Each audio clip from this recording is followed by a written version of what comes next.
Hi, everybody. Thanks for joining me for this prayerful pause of the pastor at the end of the week. So you know what I'm going to say. If you're in a position to support us financially or prayerfully, we invite your support. Contact information is found at the end of this video. Lately on Fridays, I've been reading a little bit from Joan Chittister's The Breath of the Soul, Reflections on Prayer, and I wanted to do that today as well. And today I'm reading from a brief chapter. It's, 3 pages, called Trust.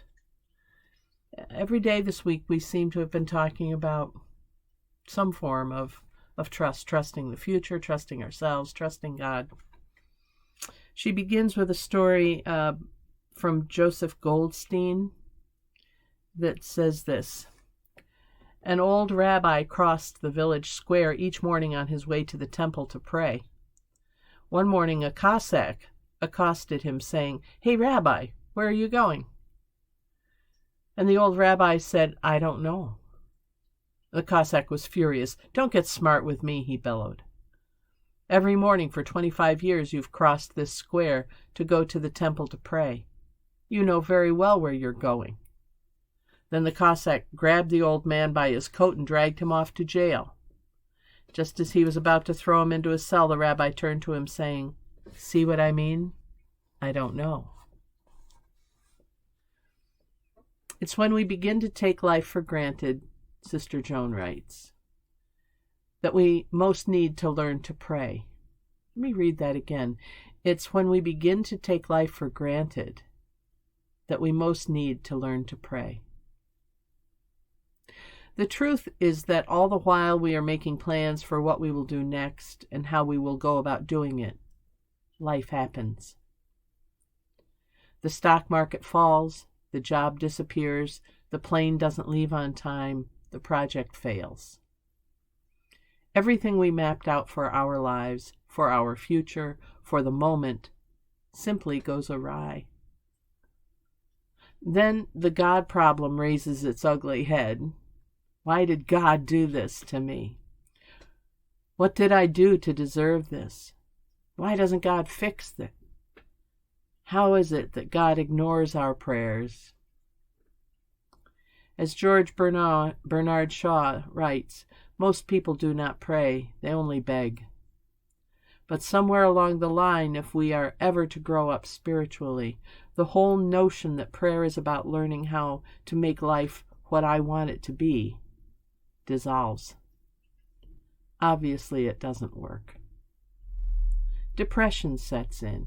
We stop praying completely. We stop going to church. We begin to toy with the notion that the whole prayer thing has been some kind of hoax. Did we say the wrong prayers? Did we overlook some part of the ritual that would certainly have assured our success? Does God not love us? In these early stages of prayer itself is the question. Worse, God is the question too. So what are we missing here? The purpose of prayer is the process of falling into God. I love that. The purpose of prayer is the process of falling into God. As the mystics say, we are beginning to learn that God alone is enough.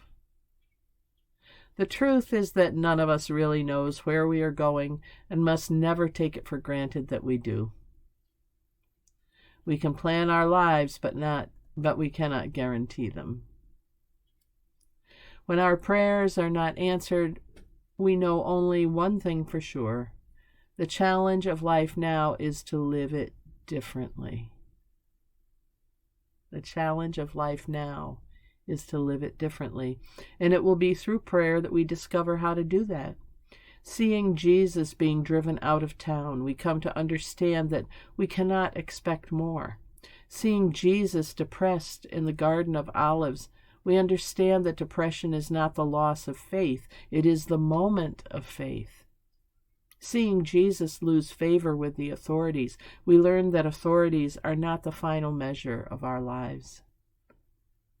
Then we come to prayer free of the desires that bind us, free to live life in God, free to choose trust over certainty, which really means free to choose God over self.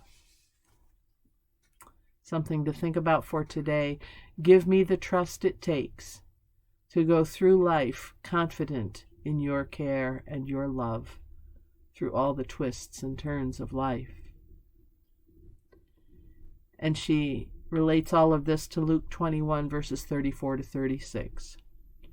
Be on your guard, lest your spirits become bloated with indulgence, drunkenness, and worldly cares. That day will suddenly close in on you like a trap. It will come upon all who dwell on the face of the earth, so be on your watch. Pray constantly for the strength to escape whatever comes and to stand secure before the chosen one. Trusting. Prayer. None of us really knows where we're going, must never take it for granted that we do.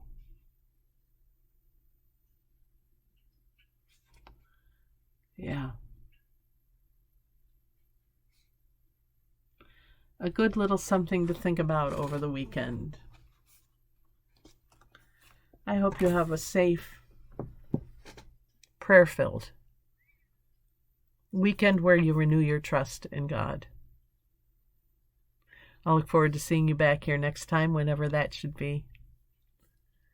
Thanks again for joining me for this prayerful pause with the pastor. Time to carve out just a little bit of space for us to recognize that there's something greater than us in the world. And I'm Pastor Deb Swift of both South and Irondequoit Presbyterian Churches in Rochester, New York.